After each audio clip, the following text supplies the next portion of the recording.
যে শোনো, আগের দিন যে গিয়েছিলাম বিয়ে বাড়ির, মানে বছরের প্রথম বিয়ে বাড়ি, আজকেই যাব তারই রিসেপশন বাড়ি। এই যে আমার ফাইনাল লুক দেখতেই পাচ্ছ, চলে এসেছি আমরা রিসেপশন বাড়িতে।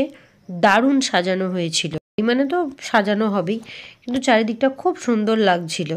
আমরা এখানে প্রথমেই এসে মাসিমণির সাথে দেখা করে নিয়ে মাসিমণির সাথে কয়েকটা ছবি তুলে তারপরেই চলে এসেছিলাম ফুচকা বা পকোড়ার দিকে। শুধু পকোড়া খেলে তো আর হয় না, কফি আর পকোড়া খেতে। এখানে পকোড়াটা মাশরুম দিয়ে বানিয়েছিল, খুব সুন্দর হয়েছিল। তারপর এক সাইডে ফুচকা স্টল, আইসক্রিমের স্টল, সঙ্গে হয়েছিল হ্যান্ডিজে। এখানেই যত লোকজন আছে, বরকনের কাছে কিন্তু খুব একটা লোক নেই। এখানে নাচ গান সব কিছু হচ্ছে। আমরা কিছুক্ষণ ওখানে দেখে তারপর চলে এসেছি খেতে। না খেলে আবার আবার তো আমাদের ফিরতে হবে।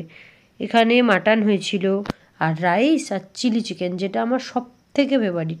যেহেতু আমি মাটন খাই না, সেহেতু আমাকে মাছ দিয়েছিল। আর এই মিষ্টিটা আমার অসাধারণ লেগেছে, খুব সুন্দর হয়েছিল।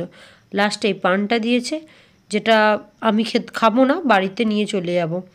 আর আইসক্রিমের স্টল বসেছে, আইসক্রিম খাবো না সেটা কখনো হয়? একটা আইসক্রিম নিয়ে আইসক্রিম খেতে খেতে বাড়ি চলে এলাম। Thank you.